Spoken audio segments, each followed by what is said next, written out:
Welcome to Digging Deeper Ag Chats with Al, the fortnightly podcast from the Gippsland Agriculture Group. I'm Alister McCallum, and whether you're listening in the ute, on the tractor or in the yards, this is a podcast for practical conversations about farming in Gippsland. From autumn sowing and winter feed gaps, through to spring lambing, summer harvest and everything in between. We sit down with producers, advisors, researchers and industry people to dig a little deeper into the ideas, challenges and opportunities that matter on farm. We talk about livestock, pasture, markets and technology, but also the business of farming, making sound decisions, building resilient enterprises, being better prepared for the tough seasons and pressures that agriculture can often throw at us. Thanks for tuning in. Let's get into today's conversation. Welcome everyone to Digging Deeper. We have one of our favourites back in the chair, Morgan Davies. G'day Alan, g'day listeners, and it's nice to hear I'm one of the favourites anyway. You haven't had me on for a couple of months. I've been counting down the days. I know, I got a call from your media manager and they said Morgan is doing a bit too much work for you guys, pro bono, so you got to cut back. So we're actually cutting back just because of you, Morgs. Yeah, man. Well, if you're good at something, don't do it for free, Al. But there's been, and I've got a bone to pick. I'm going to start straight off the bat, Al. There's been these memes. Is that what you call them? Memes? Meme, that's what I call my daughter, Amelia. Memes? Oh, memes you're talking about? Memes. The memes of me, of everyone. You're showing your age now, Morgs. Taking the Mickey out of me. Of you? That's hard to do. Well, sometimes if they don't listen to the full podcast, they just get clickbait, and then they come at us, Al. They do. I'm not allowed to call them out. I'm not allowed to tell them they don't know what they're talking about. Is your PR been onto you again?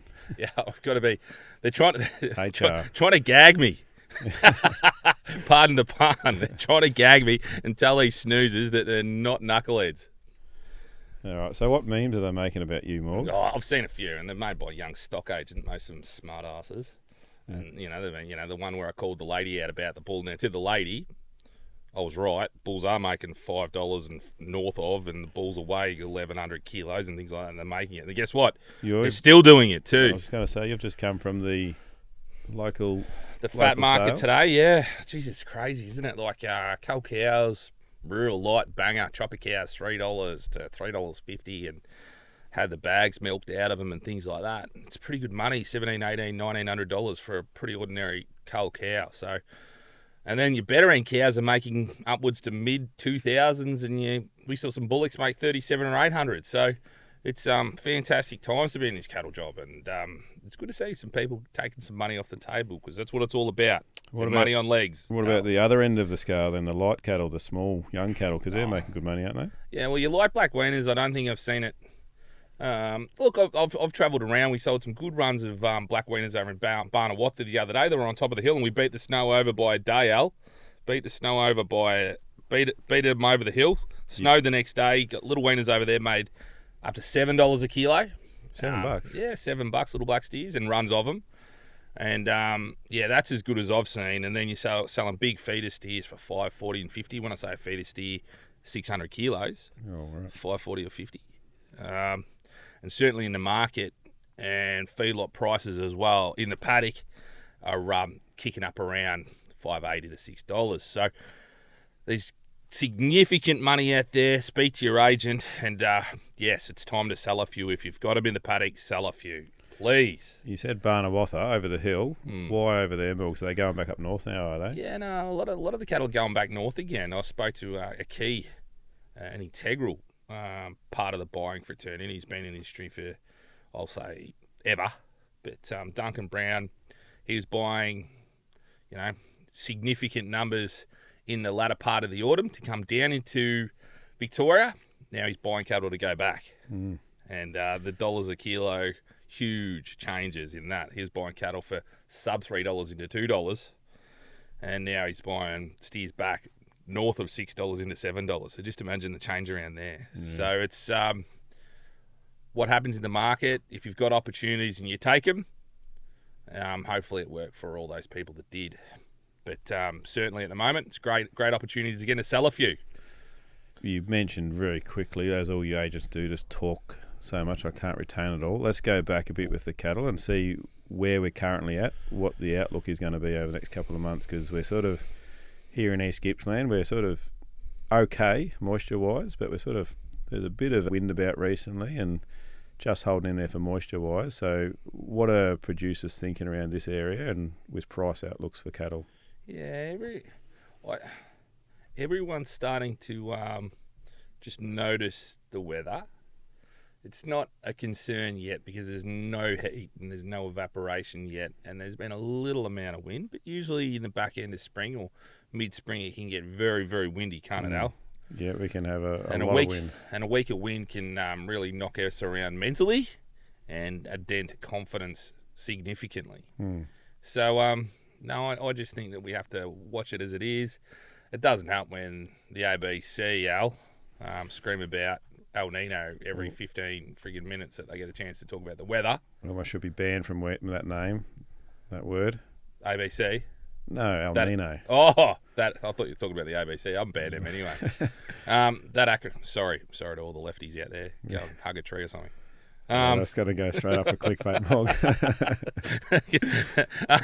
Morgan Davies from Elders. But I think that it is a concern. They do call El Nino way too early, and they do seem to sensationalise it as well. So there's a lot of variables. Now, just on I'm that, not Edward Marr. I can't tell you the weather. Just on that, the weather. Former ABC weather presenter Edward Marr was too.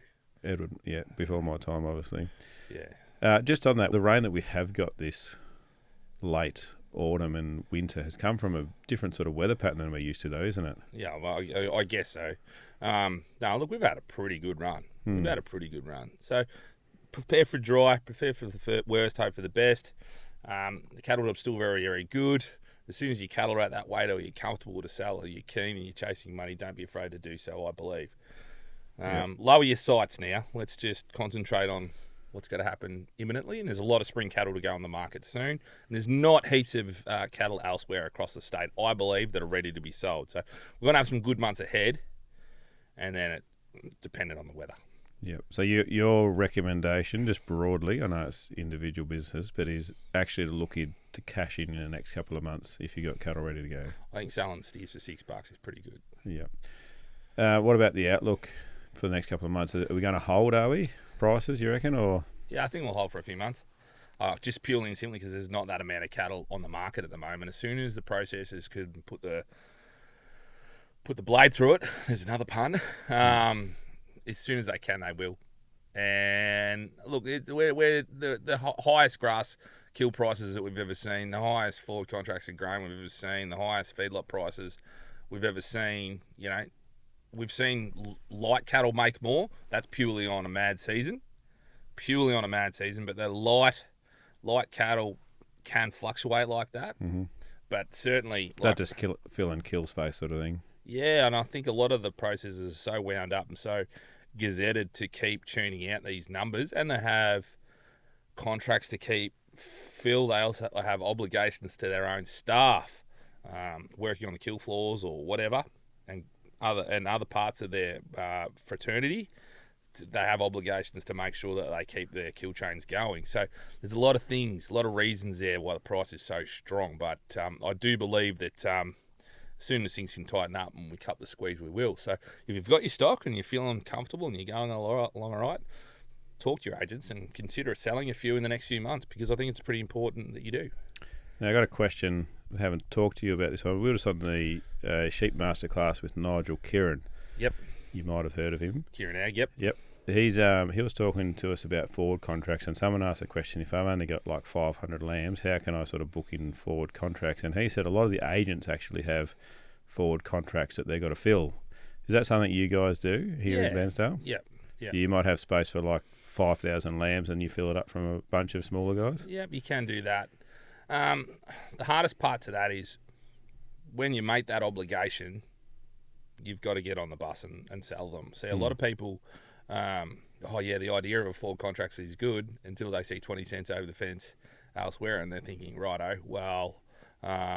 people pull out, they reckon. They renege on these contracts. So you need to be very comfortable in the position you're going into. You've got to be well aware of what's going on, because sometimes people let you down, be it a stock agent or be it the vendor or be it the processor. So everyone needs to be comfortable in that business decision. So certainly those options are out there, But be prepared that you do your due diligence first and you're comfortable, because if you fail on that contract, the processors have every obligation to put the black mark next to your name for next time. So if you're going to... Whose mark? Does that go against yours or the producer?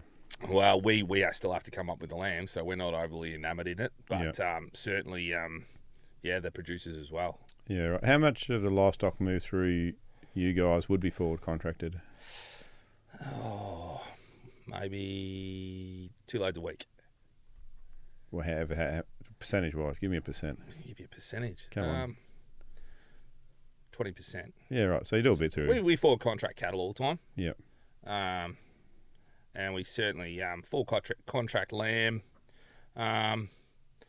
Sporadically, if the money's really good, we'll do it. Yeah. But we'll make sure we do our due diligence on finding those numbers before it, and then we float it to people. So we're at the back end of the lamb season now, and our lambs that are going heavy, we've only got a couple of loads to go in the next month, and then we'll sit out. But certainly when the money's tremendously good, or if we're concerned of a glut, which will happen in October, November, usually we take a bit of money. So then you'd book in some you loads. lock in 2,000-3,000 lambs or something, and then you go and fill it. But you've got to be confident that you can come up with those numbers, because it's a hell to pay if you don't. Yeah, right. We mentioned sheep then. What's the sheep job looking like? $9 at the moment. Oh, it's never For been sheep? so. Yes, Yeah, right. never been so dear. And good lambs, I think there's forward contracts, $11.80 at the moment for lambs, 20 to 32 kilos or something. So it's pretty significant money, and there is bigger money in the market for neat, skin, tidy trade lambs.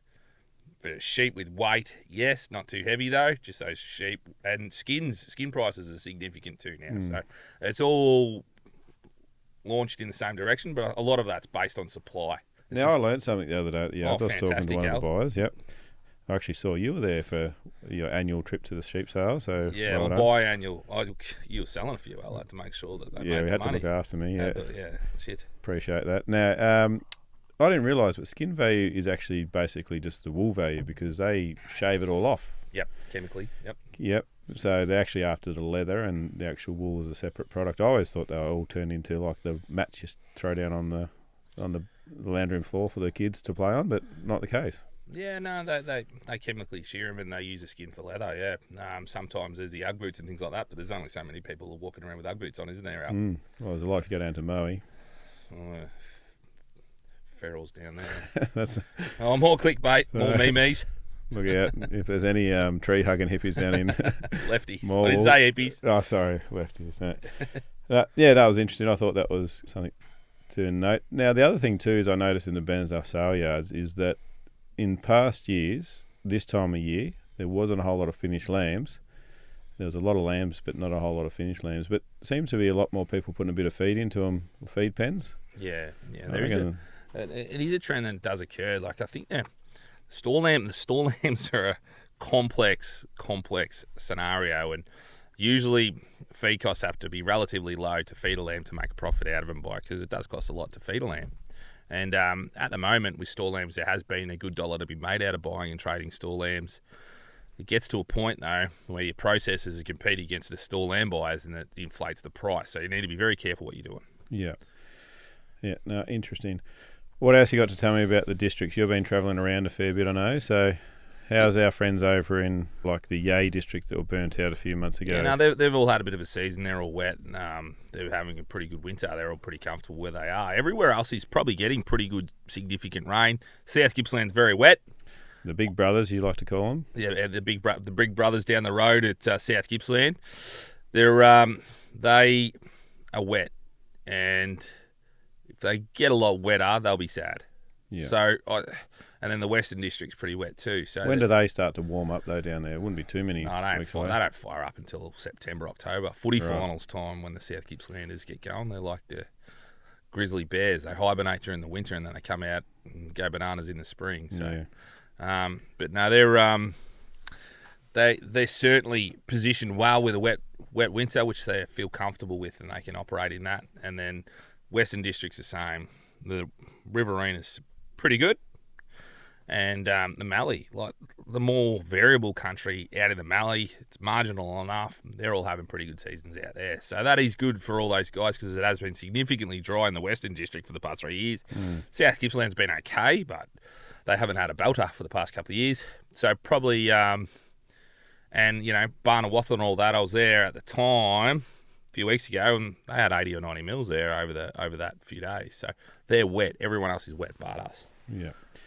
No, very good. What else you got to tell me, Morgs? We haven't caught up for a while. You got lots of stories to tell, I'm sure. Oh, whether or not you're prepared to listen. No, I think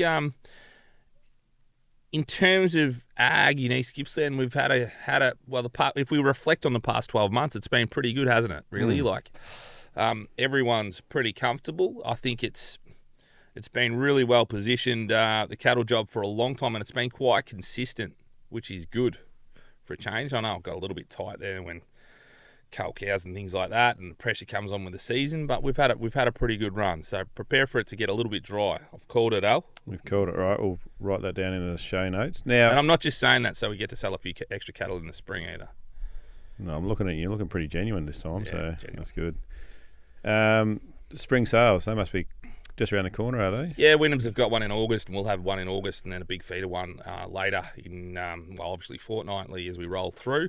There'll be a big one in October too, I would think. So, keep your eye on the press there. Footy finals, the World Cup's finished. World Cup's finished. Oh, well, it's well on the way, isn't it? Nearly done. I think there's a few games to go. Does it happen after Australia got knocked out? I thought we just all gave up and turned off the TV. Yeah, I don't even start, unfortunately, with the old soccer. I can't get into it. Nah. Wimbledon, tennis, the Tour de France. Yeah. Got footy finals around the corner. The Demons look like being in the finals too, Al. Oh, that's in ninth, aren't they? Sixth. Sixth. Al. So must happen over the weekend. I Sixth. was saying to Morgs just before, I'm not a fan of the old Melbourne. There's too many guys in there that rile me up. So Yeah, well, nearly every cocky that I know, good cocky I know, barrack for the D's anyway. The rest of them, take them or leave them. Yeah, right. Well, I haven't. Oh, clickbait. Yeah. Um, I'm quietly sitting over here as an Essendon supporter, so I won't say. oh, too are they much. still a thing? No, I think they might get relegated next Well, that's year. that's what they do. VFL. They B12 your cattle in the spring, and also your Essendon footballers, don't you? Yeah, well, the main man himself interviewed that was the other day. That was a meme. Pardon the pun. The main man himself interviewed the other day. Heard he. Yeah, apparently. So Oh well, whatever. we'll see what happens. Who cares? He was pretty ordinary last time. So No, good he luck. got us to a final, the first one in like 20 years. Yeah, it was 2004. Yeah, that was a while ago. Long time ago, Al. Yeah, He's probably still playing then. But no, we everything's shaping up pretty well for local footy too. Lindenau's rolling along pretty well. The Wyong seniors? boys give us a bit of a belting in the seniors the other day, but Did they? yeah, Horboss are touch and go on whether they make the finals. Boysdale Bryag. They're out in front by wires, aren't they? Yeah, but they play out there, On that little ground. veggie patch. Yeah. What do they call it? The veggie patch? Oh, who knows? I'll try not to travel to Boysdale. No. So how many more weeks? Got about 3 or 4 more weeks? 3 or 4 weeks. Yeah, the dead legs aren't going any good, though. Oh, sorry, the red legs. No, we'll change a coach. Oh, Kane Ashwood's out, is he? That's the mail that came across my desk the other day. So I think he's got some young boys that are playing a fair bit of sport, so he wants to spend a bit more time, which I can respect that. Yeah, I think they're coming out to Lindenau next year. Are they? Former premiership player out there, Kane. Well, both. And owes it to us. Baden was there for a while too, wasn't he? You have to give your first gazetted son back to the cause, so they do have to come back to Lindenau. I think it was in his playing contract. Oh, there you go. Well, he's only... How old were they boys? They're still juniors, aren't they? Yeah, same age. There's Yes. my boys, yeah. There you go. How are you're coaching out there? We haven't Under talked 11. I about- haven't been to training much lately. Simon Hunter's been taking the lead there. Under 11's no finals, but we've had a pretty successful season. We've got lots of good little kids, Yeah. and the under 13s are going along all right too. I think they'll miss finals, but playing with a lot of underages, so that's good. Good Yeah. for footy. A lot of boys are playing 2 games on the weekend, on the Sunday afternoon there. Yeah. So, and my son's in the under 15s, and they're sitting, I think, 3rd at the minute. So they'll make it into the finals. They'll make finals. There's a bit of room between the top 2 and the next 2, but anything can happen in finals. That's what they say. So, Yeah, usually a heap of wind in East Gippsland. yeah, last Sunday was dreadful for footy. It was windy on that small oval at Bensdale. So, But anyway, Al, what else can we go on with? Usually you ask me some curly question. Or no curly question. The last question is the quote. You've always got a quote lined up, and you don't have to impersonate someone in each quote. You can just say the quote. Last time it was Mike Tyson, but That was clickbait. yeah. Peter McCallum, wise old stock agent. Still going to. Bit of a legend in the Bairnsdale stock agency fraternity. Says a rain fixes everything. It does. We get a good general rain, I'll settle down. you won't hear from me from 2 months. You can get Opsty on again on your podcast instead of me. And you'll get dulcet tones from Brad. Yeah, a bit of a sore point there by the sounds of things, isn't it? Sorry, I didn't run that one by Sorry, you. mate, I had sour grapes for lunch. Yeah. Those cattle, though, did you hear what those cattle make that Brad put up for the research farm? Yeah, we're losing better on them, Al. Yeah, and lucky you got me. I was driving over Swiss Creek and had a bit of reception, and I just said buy them. And you said they're up to 3,200, right? And you still want to go? Like, no. So we did. We ran second on them, Al. But anyway, that's what happens sometimes in this game. And that's probably enough for a PDIC heifer, if you ask me. It was getting up there. Nice cattle, but it was getting pretty dear. So good luck to the winning bidder, and hopefully they turn out really well. But I don't think you'll be disappointed with them. So the good ones are never dear. That's a good quote as well. There you go. No, save that for next week. 2 months' time. Is that one of yours? No worries. Oh, thanks for coming in, making the time, Morgs. No worries. Always plenty of wisdom in what you say, and a bit of your own stuff as well. So. And thank you to all our listeners. Bye for now. A big thank you for tuning in today. And remember, if you have a question about today's episode or a topic you'd like us to cover, reach out to one of our many platforms and join the conversation. We're here because of your passion and commitment to agriculture. Together, we can build a stronger farming future. This podcast is made possible by the Future Drought Fund Regional Drought Resilience Planning Program, co-funded by the Victorian and Australian governments.